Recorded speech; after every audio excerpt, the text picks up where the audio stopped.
ठाकुर जिंदाबाद।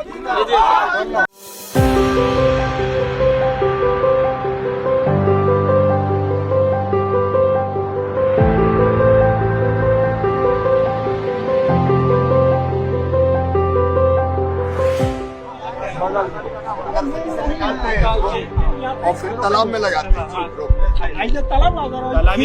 जहाँ भी पानी हो। दूसरे अब इसको मखाना आने में कितने महीने लगेंगे?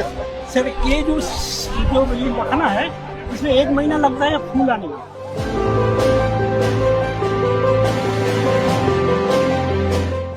मैं ये पूछ रहा था कि किसान को ये अच्छा मिले, मखाने की क्वालिटी, इसके लिए केंद्र में कुछ किया है?